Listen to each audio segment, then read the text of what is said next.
ओम शांति। 5/8/2022 के ईश्वरीय महावाक्य हैं। आज के मुरली के साकार महावाक्यों में मीठे मीठे प्यारे प्यारे निराकार शिव परमात्मा ने कहा, मीठे बच्चे, समय बहुत थोड़ा है, इसलिए रूहानी धंधा करो। सबसे अच्छा धंधा है बाप और वर्षे को याद करना, बाकी सब खोटे धंधे हैं। प्रश्न है मुरली का, तुम बच्चों के अंदर कौन सी उत्कंठा होनी चाहिए? उत्तर में बाबा ने कहा, कैसे हम बिगड़ी हुई आत्माओं को सुधारें, सभी को दुख से छुड़ाकर 21 जन्मों के लिए सुख का रास्ता बतावें, सबको बाप का सच्चा सच्चा परिचय दें। यह उत्कंठा तुम बच्चों में होनी चाहिए। गीत है भोलेनाथ से निराला। ओम शांति। भोलानाथ बच्चों को ओम शांति का अर्थ भी समझाते हैं, खुद भी कहते हैं ओम शांति, तो बच्चे भी कहते हैं ओम शांति। यह अपना परिचय देना होता है कि हम आत्मा शांत स्वरूप शांति धाम के रहने वाले हैं। हमारा बाप भी वहाँ रहने वाला है। भक्ति मार्ग में भी बाबा बाबा कहते हैं। बल मनुष्य गाते हैं, परंतु हैं रावण मत पर। रावण मत मनुष्य को बिगाड़ती है, बाप आकर बिगड़ी को बनाते हैं। रावण भी एक है, राम भी एक है। 5 विकारों को मिलाकर कहते हैं रावण। रावण अपना राज्य स्थापन करते हैं, शोक वाटिका में बैठने का वह बिगाड़ते हैं और राम बनाते हैं। रावण को मनुष्य नहीं कहा जाता है, परंतु दिखाते हैं 5 विकार पुरुष के, 5 विकार स्त्री के। तो ऐसे 10 शीश रावण राज्य में दोनों में विकार हैं, स्त्री में भी और नर में भी और नारी में भी, है ना। तो बाबा पुरुष और स्त्री दोनों के 5-5 विकारों को प्लस करके बताते हैं कि दोनों में विकार हैं। तुम जानते हो 5 विकार हमारे में भी थे। अभी हम श्रीमत पर निर्विकारी बनते जाते हैं, बिगड़ी को सुधार रहे हैं। जैसे बाप सबके बिगड़ी बनाते हैं, बच्चों में भी यही उत्कंठा रहनी चाहिए कि कैसे हम बिगड़ी को बनावें। बाप समान आप समान संशोष फादर बाबा ने कहा, तो बच्चों के द्वारा ही तो बाप का नाम रोशन होगा। तो यही उत्कंठा रहनी चाहिए कि कैसे हम बिगड़ी को बनावें, कैसे हम हिम्मतहीन को हिम्मतवान बनावें, कैसे हम स्वर्ग का रास्ता अपने को अगर मिल गया है, आपने ज्ञान धारण किया है, ज्ञान से आपको बहुत कुछ प्राप्तियां हुई हैं और आगे तो आप गिनती नहीं कर सकते हैं। तो यदि यह सब आपकी बुद्धि में नॉलेज है तो फिर सबको बताने की भी उत्कंठा रहनी चाहिए। सब मनुष्य मात्र एक दो को बिगाड़ते रहते हैं। बिगड़ी को सुधारने वाला एक ही बाप है। तो जैसे तुम सुधरे हो वैसे तात अर्थात लगन लगी रहे कि कैसे जाकर दुखी आत्माओं की सहायता करें। बाप की जो उत्कंठा है वह सपूत बच्चे ही पूरी कर सकते हैं, हर कोई तो कर नहीं सकता। बच्चों की बुद्धि में उत्कंठा रहनी चाहिए कि कैसे किसकी बिगड़ी को बनाएं। मित्र संबंधियों को भी समझाना चाहिए। मित्र संबंधियों को समझाने से, देखिए बाबा कहते हैं जो सेंटर में बैठे बच्चे वो तो तन मन धन से सेवा करते ही हैं, मनसा सेवा बहुत अधिक करते हैं, 24 आवर्स मनसा सेवा चलती है उनकी। लेकिन जो गृहस्थ में हैं, जो बिजनेस में हैं और जो बाबा के फॉलोअर्स बच्चे हैं, जो कर्म में रहते और कर्म करते, तो उनके संबंध संपर्क में तो कितनी सारी आत्माएं आती हैं, है ना। तो बाबा कहते हैं तुम्हारे लिए तो और सहज है, कितने सारे मनुष्य आत्माओं से रोज़ तुम्हारा मिलना होता है। तो फिर उनको कितने अच्छे से आप समझा सकते हैं। बाबा कहते हैं यह ख्याल हमेशा चलना चाहिए। फिर भी हमारे जो भी अंदर में बाबा ने हमें दिया है वही आपको ज्ञान फैलाना भी चाहिए। तो बच्चों की बुद्धि में यही उत्कंठा रहनी चाहिए कि कैसे मित्र संबंधियों को भी समझाना चाहिए, उनको भी रास्ता बताएं, दुखी जीवात्माओं को 21 जन्मों के लिए सुखी बनाएं। फिर भी हमारे भाई बहन हैं बहुत दुखी अशांत हैं, हम तो बाप से वर्षा ले रहे हैं, तो ख्याल आना चाहिए कि कैसे जाकर किसको समझाएं, भाषण करें। घर घर जाएं, मंदिरों में जाएं, बाप मत देते हैं। मंदिरों में बहुत सर्विस कर सकते हो, भक्त बहुत हैं। अंधश्रद्धा से शिव के मंदिर में बहुत जाते हैं, अंदर में कोई ना कोई आश रख कर जाते हैं। यह नहीं समझते कि शिव हमारा बाप है, उनकी इतनी जो महिमा है तो ज़रूर कभी कुछ करके गए होंगे। शिव के मंदिर में क्यों जाते हैं? अमरनाथ पर यात्रा करने क्यों जाते हैं? ढेर यात्रियों को ब्राह्मण लोग व सन्यासी ले जाते हैं। यह है भक्ति मार्ग का धंधा। इससे तो सुधरेंगे नहीं। भोलानाथ बाप ही आकर बिगड़ी को बनाते हैं। वह विश्व का रचयिता अथवा मालिक है, लेकिन खुद नहीं बनता है। हम मास्टर रचयिता बाबा ने हमको कहा है ना, और बाबा तो है ही रचता। तो मालिक तुम बच्चों को बनाते हैं, खुद नहीं बनता है। बाबा निर्विकारी, निरहंकारी, निस्वार्थ, निष्काम, अभोक्ता और हम सबको देता। वो सर्वशक्तिमान, हम मास्टर सर्वशक्तिमान बाप के बच्चे मालिक यहाँ बनते, और वो तो सिर्फ मालिक बनाने के लिए आता है। तो वाह वाह वाह वाह, बाबा हमसे बेहद बेहद मोहब्बत करता है। उसकी मोहब्बत को फील करिए, एहसास करिए, महसूस करिए। तो वो खुद तो कुछ बनता नहीं, लेकिन हम बच्चों को मालिक बनाते हैं। मालिक तुम बच्चों को बनाते हैं, परंतु वह ऊंच हैं, उनसे वर्षा मिल रहा है। तुमको दिल में आना चाहिए कि कैसे हम भाई बहनों को रास्ता बताएं। किसको दुखी रोगी देखा जाता है तो रहम आता है ना। बाप कहते हैं अभी हम तुमको ऐसी सुखी बनाते हैं। जो आधा कल्प के लिए रोगी नहीं होंगे, तो तुम बच्चों को औरों को भी सुखधाम का रास्ता बताना है। सर्विस की उत्कंठा वाले एक जगह रह नहीं सकेंगे। समझेंगे हम भी जाकर किसको सुखधाम का रास्ता बताएं। उनके मन में यही तात लगी रहेगी कि जो हमें मिला है वो हम औरों को भी दें। तो बाबा तो बहुत ललकार करते हैं। अविनाशी ज्ञान रत्नों की पूरी धारणा होगी तो बहुतों का कल्याण कर सकते हैं। इस राजाई की स्थापना में पैसे की दरकार नहीं रहती है। वो लोग तो आपस में ही लड़ते झगड़ते रहते हैं रावण की मत पर। हम रावण से राज्य छीनते हैं। राम राज्य राम द्वारा ही मिलता है। सतयुग में राम राज्य शुरू होता है, यहाँ कलयुग में राम राज्य कहाँ से आया? यह तो रावण राज्य है। सब दुखी हैं, हर एक आत्मा दुख से कराह रही है, पुकार रही है ना, कि मुझे शांति चाहिए, सुख चाहिए, मुझे थोड़ा सा तो शांति दो, थोड़ा सा तो सुख दो। ऐसे मनुष्यों से मांगती रहती है। लेकिन बाबा कहते हैं वो तो खुद अशांत हैं, वो तो खुद प्रेम से भरपूर नहीं है। ना तो तुम्हें प्रेम दे सकते और ना ही तुम्हें शांति दे सकते।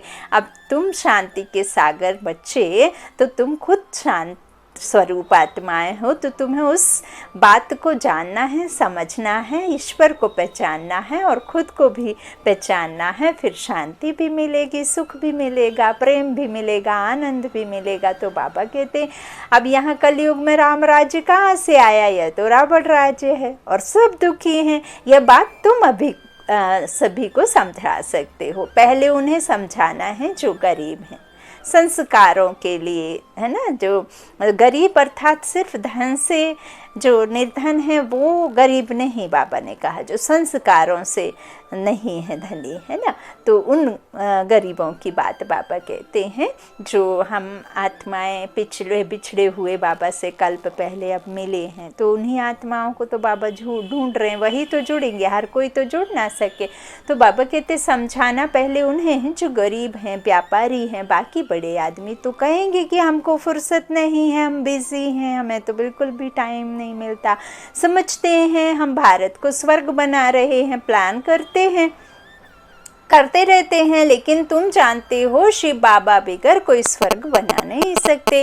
अभी टाइम बाकी थोड़ा है। राम राज्य स्थापन करने में ढील नहीं करनी चाहिए, रात दिन फुरना रहना चाहिए। कैसे किसको दुख से छुड़ाएं? बाबा कहते हैं बच्चों को यह दिल में आना चाहिए, कैसे भाई बहनों को रास्ता बताएं। अभी सब रावण की मत पर हैं। बाप तो बाप है जो बच्चों को आकर वर्षा देते हैं। मनुष्य कोर्ट में जाकर कहते हैं ईश्वर को हाजिर नाजिर जान सच कहता हूँ। गीता पर हाथ रखते हैं ना, बाबा कहते लेकिन वो गीता तो झूठी है, तभी तो फिर झूठ होता है। लायर मतलब लायर है ना, झूठा। तो वो कई बार देखिए इस संसार में तो जो एडवोकेट हैं, लॉयर हैं, तो वो क्या कार्य करते हैं, यदि किसी मनुष्य का दोषी नहीं है तो उसे बचाने का कार्य करते हैं, और जो दोषी है उसे फांसी तक ले जाने का कार्य है। लेकिन उस वकील के ज्ञान से, और यदि डॉक्टर का एक काम है वो शरीर के अंगों के बारे में जानता है, किसको कहाँ फिट करके कैसे मनुष्य को चलने लायक बनाना है। लेकिन अब बाबा कहते हैं ना तो वकील के ज्ञान से सद्गति मिल सकती और ना ही डॉक्टर के ज्ञान से। तो सद्गति दाता कौन है और कौन सा ज्ञान है जिसके बिना आत्माओं की, मनुष्यों की सद्गति नहीं। तो वो ऊंचते ऊंच सरकार जो बैठी है ना ऊपर में, है ना, जिसे गॉड फादर कहते हैं, जिसे सुप्रीम सोल कहते हैं, परमपिता परमात्मा निराकार, कोई उसे कुछ बुलाता कोई कुछ बुलाता है ना, तो उससे ही फिर गॉड फादर सर्वोच्च सरकार कहते हैं, वही जज है। तो वही फिर सबको क्या करता है, ज्ञान देकर सद्गति करने के लिए कराते हैं, स्थापना यहाँ आते हैं। तो नई दुनिया की स्थापना भी हो रही है, गुप्त रीति। तो बाबा कहते हैं इस तरह से, बाप तो बाप है जो बच्चों को आकर वर्षा देते हैं, है ना। मनुष्य तो कहते हैं मैं ईश्वर की कसम खाता हूँ और कहता हूँ कि जो कहूँगा सच कहूँगा, परंतु अगर वह सर्वव्यापी है तो फिर प्रार्थना किसकी करते हैं। सर्वव्यापी है तो प्रार्थना किसकी करते हैं। क्यों ईश्वर का नाम लेते ही ऊपर की ओर बुद्धि चली जाती है, क्योंकि ईश्वर अनेक नहीं हो सकते, वो एक ही है, इसीलिए हर किसी की बुद्धि ऊपर चली जाती है और कहते ऊपर वाला जाने। फिर ऐसे क्यों नहीं कहते, जब आत्मा सो परमात्मा और ईश्वर हाजिर नाजिर जान सच कहता हूँ, तो फिर क्यों हम बार बार कसम खाते। कसम खाने की आवश्यकता नहीं जब आत्मा सो परमात्मा है। तो बाबा कहते हैं सर्वव्यापी है तो फिर प्रार्थना किसकी करते हैं। उनको कुछ भी पता नहीं है। बाप बार बार समझाते हैं मित्र संबंधियों को जगाओ, तुम बच्चों को बड़ा मीठा बनना है, क्रोध का अंश भी ना हो। परंतु सब बच्चे तो ऐसे बन नहीं सकते। बहुत बच्चे हैं जिनको माया एकदम नाक से पकड़ लेती है, कितना भी समझाओ तो भी सुनते ही नहीं। बाप भी समझाते हैं, शायद टाइम लगेगा।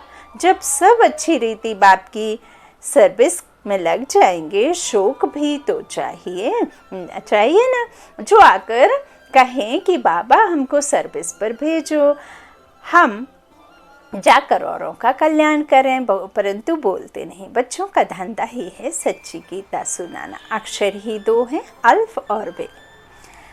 बाबा को याद करना है ना तो बेपरवाह बादशाह और बादशाही मिल जाएगी, बादशाह भी बन जाएंगे। बाबा ने अच्छी तरह युक्ति समझाई है। पहली बात ही यह है, परमपिता परमात्मा से आपका क्या संबंध है। नीचे में प्रजापिता ब्रह्मा कुमारी नाम लिखा हुआ है।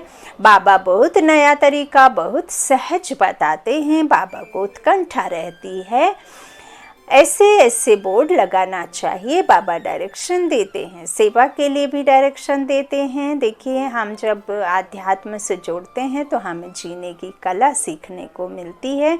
बाप को कहते ही हैं रहम दिल विल्सफुल, तो बच्चों को भी बाप समान रहम दिल बनना है। जब हम दाता के बच्चे हैं तो मास्टर दाता बन गए, और दाता के बच्चे कभी भी लेवता कैसे हो सकते हैं, है ना।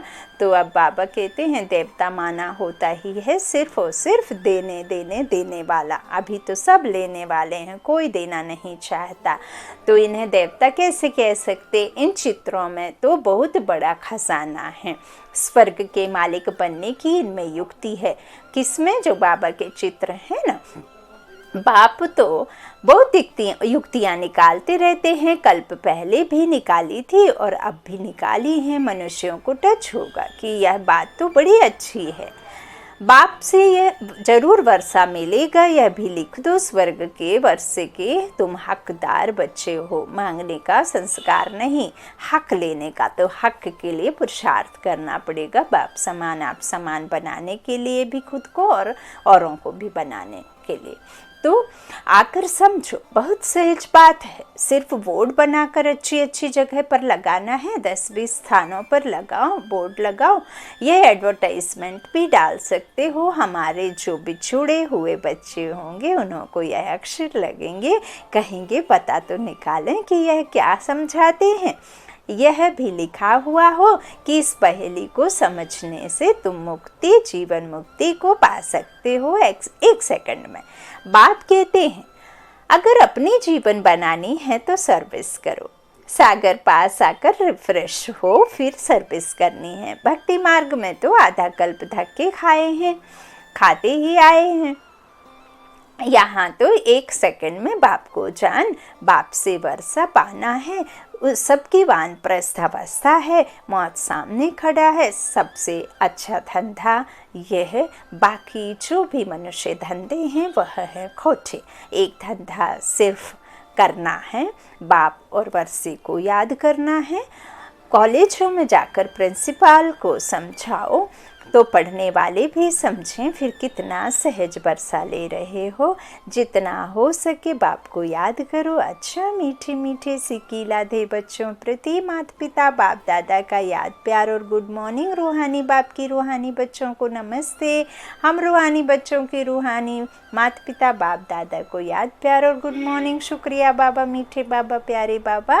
सबका साथी सबका सहारा। धारणा के लिए मुख्य सार। पहला बाबा ने कहा बहुत बहुत मीठा बनना है, क्रोध का अंश भी निकाल देना है, बाप समान रहम दिल बन सर्विस पर तत्पर रहना है। बाप हमारा कितना मीठा है, सब बच्चों को मीठा मीठा मीठा कह कह करके हमको भी मीठा बना दिया और बनना है ना। तो बाप ने कहा दूसरा, मौत सामने खड़ा है, वानप्रस्थ अवस्था है, इसलिए बाप को और वर्षे को याद करना है। भारत को राम राज्य बनाने की सेवा में अपना सब कुछ सफल करना है। बाबा कहते वानप्रस्थ अवस्था का मतलब ही है सबका वाणी से परे जाने की अभी घड़ी आ गई ही है ना। तो वाणी से परे जाना अर्थात अपने घर जाने का टाइम आ गया है। जहाँ हम आत्माएं रहते हैं वहाँ कोई वाणी नहीं है। आत्माओं के देश में कोई भी किसी भी तरह के ये 5 तत्वों का कुछ वहाँ है ही नहीं, है ना। तो वहाँ तो है ही निराकारी दुनिया, और निराकार रहने वाले कैसे कर्म में रह सकते। तो वाणी से पार जाने की अवस्था सभी की है। यहाँ किसी का ऐसा नहीं है कि 100 वर्ष की आयु होगी तभी उसका शरीर छूटेगा, क्योंकि यहाँ हर एक को जाने का समय आ गया। आत्मा अपने घर को बार बार पुकार रही है। शांति शांति शांति चाहिए, अर्थात शांति धाम के निवासी हैं, इसलिए वो बार बार यही मांग करती है। आज का बहुत ही प्यारा मीठा वरदान बाबा ने बच्चों को दिया। देह अभिमान के अंश मात्र की भी बलि चढ़ाने वाले महाबलवान भव। सबसे बड़ी कमजोरी है देह अभिमान। देह अभिमान का सूक्ष्म वंश बहुत बड़ा है। देह अभिमान की बलि चढ़ाना अर्थात अंश और वंश सहित समर्पित होना। ऐसे बलि चढ़ाने वाले ही महाबलवान बनते हैं। यदि देह अभिमान का कोई भी अंश छिपा कर रख लिया, अभिमान को ही स्वमान समझ लिया, तो उसमें अल्पकाल की विजय भल दिखाई देगी, लेकिन बहुत काल की हार समाई हुई है। ये सब बुद्धि से समझने की बातें हैं। आज का स्लोगन है, इच्छा नहीं थी लेकिन अच्छा लग गया, यह भी जीवन बंध स्थिति है।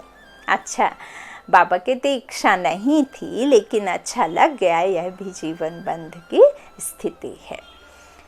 मातेश्वरी जी के अनमोल महावाक्य। पहला, इस अविनाशी ज्ञान को परमात्म ज्ञान कहते हैं। इस ज्ञान का मतलब है जीते जी मर जाना, इसलिए कोटों में कोई विरला यह ज्ञान लेने की हिम्मत रखता है। जीते जी मर जाना, बुद्धि से समर्पित कर देना, यह तो हम जानते हैं कि यह ज्ञान प्रैक्टिकल जीवन बनाता है।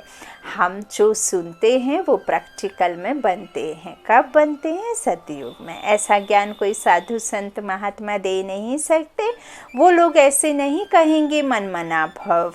अब यह फरमान सिर्फ परमात्मा ही कर सकता है। मन मना भव का अर्थ है मेरे साथ योग लगाओ, मन से मेरे साथ जुड़े रहो। अगर मेरे साथ योग लगाएंगे तो मैं तुम्हें पापों से मुक्त कर बैकुंठ की बादशाही दूंगा। बाबा कहते हैं वहाँ तुम चलकर राज्य करेंगे, इसलिए इस ज्ञान को राजाओं का राजा कहते हैं। अब यह ज्ञान लेना बहुत महंगा सौदा है।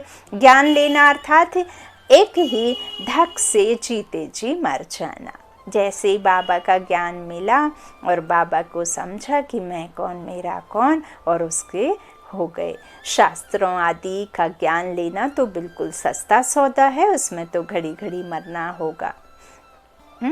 उस बाबा कहते हैं क्योंकि वो परमात्मा का ज्ञान नहीं देते, इसलिए बाबा कहते हैं अभी जो करना है वो अब करो, फिर यह व्यापार नहीं रहेगा। दूसरा, परमपिता परमात्मा को सत्य चित्त आनंद स्वरूप भी कहते हैं। अब परमात्मा सत्य क्यों कहते हैं? क्योंकि वह अविनाशी इमॉर्टल हैं, वो कब असत्य नहीं होता, अजर अमर है। और परमात्मा को चैतन्य स्वरूप भी कहते, निराकार कहते। चैतन्य का अर्थ है परमात्मा भी मन बुद्धि सहित, उसको नॉलेजफुल पीसफुल कहते हैं। वो ज्ञान और योग सिखला रहे हैं, इसलिए परमात्मा को चैतन्य भी कहते हैं। भल वो अजन्मा भी है, वो हम आत्मा मुआफिक जन्म नहीं लेता। परमात्मा को भी यह नॉलेज और शांति देने के लिए ब्रह्मा तन का लोन लेना पड़ता है। तो वो जब चैतन्य है तभी तो मुख द्वारा हमें ज्ञान योग सिखला रहे हैं। और फिर परमात्मा को सत्य चित्त आनंद स्वरूप भी कहते हैं। तो यह सब गुण परमात्मा में भरे हुए हैं, इसलिए परमात्मा को सुख दुख से न्यारा कहते हैं। हम ऐसे नहीं कहेंगे कि परमात्मा कोई दुखदाता है, नहीं, वो सदा सुख आनंद का भंडार है। जब उसके गुण ही सुख आनंद देने वाले हैं तो फिर हम आत्माओं को वह दुख कैसे दे सकते हैं। तीसरा, बहुत मनुष्य ऐसे समझ बैठे हैं कि जो अनादि बना बनाया सृष्टि ड्रामा चल रहा है वो सारा परमात्मा चला रहा है। इसलिए वो कहते हैं कि मनुष्य के कुछ नाही हाथ करन करावन हार स्वामी, सब कुछ परमात्मा ही करता है। सुख दुख दोनों भाग परमात्मा ने ही बनाया है। अब ऐसी बुद्धि वालों को कौन सी बुद्धि कहा जाएगा? अब ईश्वर तो दुख नहीं देता, वो तो सिर्फ और सिर्फ सुख देता है। बाप अपने बच्चों को सिर्फ सुख देगा ना, लेकिन ऐसी बुद्धि को क्या कहा जाए? पहले पहले उन्हों को यह समझना ज़रूर है कि यह अनादि बनी बनाई सृष्टि का खेल ऑटोमेटिक चलता रहता है। साथ साथ यह भी कहते हैं कि यह सब कुछ परमात्मा ही करता है। यह जो परमात्मा को करन करावनहार कहते हैं, यह नाम फिर कौन सी हस्ती के ऊपर पड़ा है? अब इन बातों को समझाना है। पहले तो यह समझना है कि यह जो सृष्टि का अनादि नियम है वो तो बना बनाया है। जैसे परमात्मा अनादि है, वैसे यह चक्र भी आदि से लेकर अंत तक अनादि अविनाशी बना बनाया है। जैसे बीज में अंडरस्टूड वृक्ष का ज्ञान है, बीज ही जानता है कि कितने टालियाँ, कितने उसमें फल आएंगे, कितना बड़ा झाड़ होगा। हम बीज जब डालते हैं ज़मीन पर तो हमें तो नहीं पता होता ना कि कितने फल और कितने साल में और कितना बड़ा होगा, तब निकलेंगे कितने टालियाँ। तो ये अंडरस्टूड तो बीज में है, वृक्ष का ज्ञान है, और वृक्ष में अंडरस्टूड बीज है। दोनों का माइंड है, दोनों अविनाशी हैं। बाकी बीज का क्या काम है? बीज बोना, झाड़ निकलना है ना। बीज तो गुप्त है ना, वो तो गुप्त ही रहता है, उसमें झाड़ बाहर में निकलता है। तो हम परमात्मा के बच्चे जो बीज रूप है वो ईश्वर, हम उल्टा कल्प वृक्ष जो दिखाया है तो नीचे में फिर आकर के बीज ये लेते हैं ना। तो वृक्ष कितना शुरू में छोटा सा है ना, सतयुगी वृक्ष तो मनुष्यों का बहुत छोटा है, फिर त्रेता में होगा, फिर द्वापर में, फिर कलयुग में जास्ती, और इस छोटे से संगम पर परमात्मा आकर के फिर वो बीज रूप बृहस्पति आते हैं, फिर वो वृक्ष के बारे में बताते हैं ना। तो वही वो जो बीज है वही तो सब कुछ जानता है। तो इस तरह से दोनों अविनाशी, दोनों का माइंड है। बाकी बीज का क्या काम है? बीज बोना, झाड़ निकलना। अगर बीज ना बोया जाए तो वृक्ष उत्पन्न नहीं होता। तो परमात्मा भी स्वयं इस सारी सृष्टि का बीज रूप है और परमात्मा का पाठ है बीज बोना। परमात्मा ही कहता है मैं परमात्मा हूँ, परम आत्मा हूँ ही तब जब बीज बोता हूँ, नहीं तो बीज और वृक्ष अनादि है। अगर बीज नहीं बोया जाए तो वृक्ष कैसे निकलेगा? मेरा नाम परमात्मा ही तब है जब मेरा परम कार्य है। मेरी सृष्टि वही है जो मैं खुद पाठधारी बन बीज बोता हूँ। समझ रहे हैं? सृष्टि की आदि भी करता हूँ और अंत भी करता हूँ। मैं करणधारी बन बीज बोता हूँ। आदि करता हूँ बीज बोने समय, फिर अंत का भी बीज आता है। फिर सारा झाड़ बीज की ताकत पकड़ लेता है। बीज का मतलब है रचना, रचना करना, फिर उनकी अंत करना। पुरानी सृष्टि की अंत करना और नई सृष्टि की आदि करना, इसको ही कहते हैं परमात्मा सब कुछ करता है। अच्छा, ओम शांति। शुक्रिया बाप दादा, शुक्रिया मातेश्वरी जी, शुक्रिया आप सभी भाइयों बहनों के स्नेह का। Good night.